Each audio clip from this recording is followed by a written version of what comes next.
So what are the more recent law changes that are affecting? One that I'd like to cover off actually happened about 2 or 3 years ago, and it's to do with a landlord that travels a lot, and any person that goes overseas for more than 21 days at a time. Now, this regulation stated that if you're out of the country for 21 days, you must have an agent.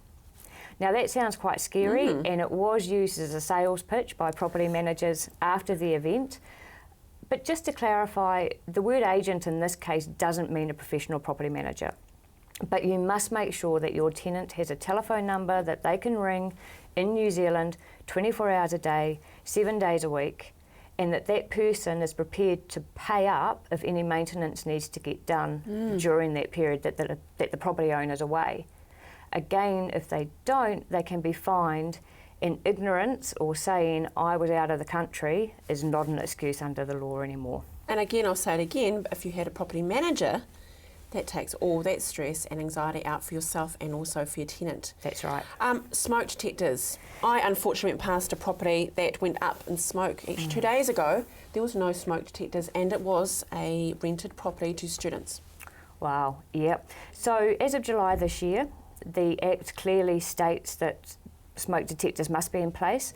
There must be one smoke detector at least on each level of the property, and that they must be within 3 metres of any bedroom. So any pre-existing alarms from pre-July 2016 can stay in place, but any new ones that have been installed must be the long-yeared 10-year guaranteed alarms. Now, the other thing that the Act has made much, much clearer for us is that the owner is responsible for the installation at the beginning of a tenancy, but the tenant is responsible for the batteries if they need to be replaced, and they can be heavily fined if smoke detectors have been tampered with or removed. There has already been one case go through tribunal, and it was over $3,000 fine to the tenant for removing a smoke detector. My goodness. And do you know what? Actually, you know what? I've probably put my hand up. If I was a landlord, I'd probably just pay the $10 or whatever for some batteries and just have them ready available. Really? It's pretty nominal, isn't it, at the end of the day?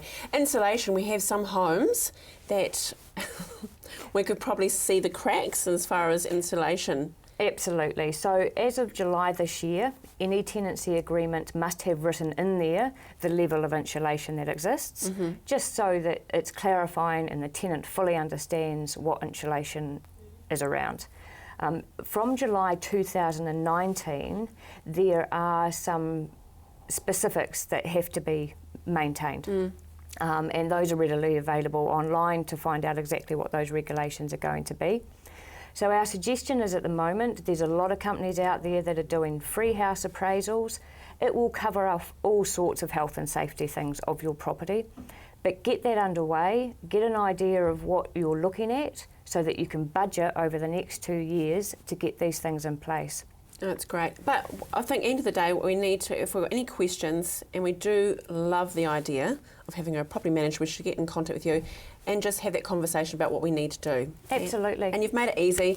Quinovic Merivale is 48 Papanui Road in Merivale. You can phone 03 355 0348, but a great website, quinovic-merivale.co.nz. It doesn't have to be a scary process at all.